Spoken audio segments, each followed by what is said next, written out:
इन शानदार कौमी मार्च ऐं मज़ाहिमती एहतजाज में शरीक मुझूं भेनरूं नौजवान दोस्तों समूरा शरीक दोस्तों जीए सिंध ऐं जीए सिंध वतन जी तारीख़ी वहदत।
दोस्तों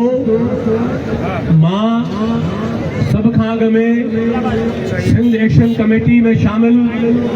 समूरियुनि सियासी पार्टियुनि जे अॻुवाननि ऐं कारकुननि ऐं ॿियूं सभु जमातूं जेके कमेटी में शामिल न बि आहिनि पर अॼोके एहतजाज में शामिल आहिनि तव्हां सभिनी खे मुबारकबाद ॾियां थो त हिन शानदार बधीअ अॼोके हिन एहतजाज खे हिकिड़े तारीख़ी एहतजाज में तब्दील कयो आहे ऐं मां सम्झां थो इहो जेको क़ौमी बधी जो शऊर आहे इहा ई सिंध जी सघ आहे ऐं घणी देर थी वई आहे कंहिं ॾुखी तकरीर जो मौक़ो न आहे मां सिर्फ़ु ॿ टे लफ़्ज़ चई पंहिंजी ॻाल्हि ख़तमु थो कयां त अॼोको एहतजाज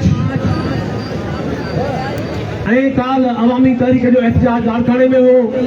मुख़्तलिफ़ हंधनि ते एहतजाज थी रहिया आहिनि इहे सभु एहतजाज रियासत खे इस्टेब्लिशमेंट खे पाकिस्तान जे जुगाड़ी वफ़ाक़ी ऐं सूबाई हुकूमतुनि खे इहो वाज़े पैगाम ॾियनि था त असां सिंध जा माण्हू सम्झूं था त सिंध असांजो नाक़ाबिले तक़सीम तारीख़ी वतन आहे ऐं जॾहिं असां सिंध वतन जी ॻाल्हि कयूं था त उन वतन जो मतिलबु आहे त उनजो समुंड सिंधियुनि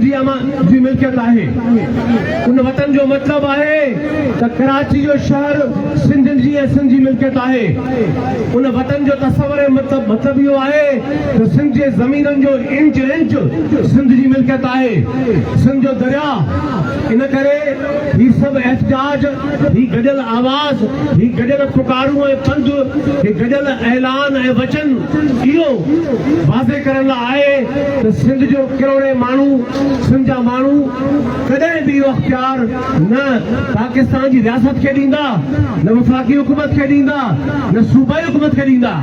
त उहे कंहिं मनसूबे तहत सिंध जे विरहाङे जा मनसूबा ठाहिनि ऐं जॾहिं असां इहा ॻाल्हि चऊं था त सिंध जो विरहाङो नामंज़ूर आहे त हिन सां गॾोगॾु चऊं था त इहे सभई कैनालनि जा भाड़ियल मनसूबा सिंध खे नामंज़ूर आहिनि सिंध जे ज़मीन ते कब्ज़े जा जेका कॉर्पोरेट फार्मिंग जे बारे नारे में जेका सिंध जी ज़मीननि ते कब्ज़ो आहे इहो मनसूबा इहे नामंज़ूर आहिनि ऐं सिंध माइनिंग जे नाले में कारूंजर खां वठी हिन खीरथर ताईं ऐं पूरी सिंध में जेके जबल आहिनि इहे सिंध जी लखे करोड़े सालनि जी मिल्कियत आहिनि इनखे कॾहिं बि सिंध जो माण्हू उन जा वाल नथो करे सघे। आख़िरी ॻाल्हि मां हीअ थो करणु चाहियां त रुॻो सिंध में सूबनि ठाहिण जो मामिलो न आहे। नज़र इहो पियो अचे त जेके ताक़त जे अंध जे घोड़े सवार आहिनि उहे सॼे रियासत ऐं मुल्क खे हिन बिल्कुलु हिकिड़ी सम्झो त हिकिड़ी दलदल में हिकिड़े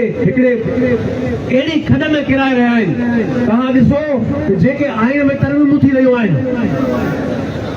ही जेके सभु तरमीमूं आहिनि, 26 तरमीम, 27 तरमीम, ईंदड़ तरमीमूं, इहे सभु तरमीमूं जे लाइ आहिनि त आइन खे जा शहर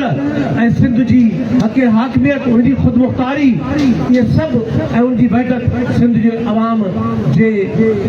ॿधीअ सां ऐं ताक़त सां सिंध बचाईंदी। मां आख़िरी ॻाल्हि करणु चाहियां थो त सिंध हुकूमत खे, सिंध पुलिस खे शर्म अचणु खपे जो उन्हनि कल्ह अवामी तहरीक जे ऐं सिंधाणी तहरीक जे भेनरुनि ते लाड़काणे में तशद्दुद कयो आहे, गिरफ़्तार कयो आहे। अॼोके ॾींहं ते बि सॼी सिंध मां ईंदड़ काफ़िलनि ते गिरफ़्तार कयो अथनि, रोकियो अथनि। मां सम्झां थो त इन खां वॾी का बेग़ैरती सियासी थी सघे नथी। जे तव्हां में गैरत आहे, जे तव्हां में ताक़त आहे त सिंध खे टोड़ण जा मंसूबा रोकरायो, हे कैनाल रोकरायो, हे सभु बातिल मंसूबा रोकरायो। पर जेकॾहिं तव्हां उन धरती, दरिया, समुंड, शहरनि, वहदत ऐं ख़ुदि मुख़्तारी खे बचाईंदड़ काफ़िलनि खे रोकींदव, यकीनन किरोड़े माण्हुनि जी जेका सियासी ॿधी ऐं शऊर आहे उहो तव्हांखे डोड़े छॾींदो। तव्हां सभिनी खे मां मुबारकबाद ॾियां थो त तव्हां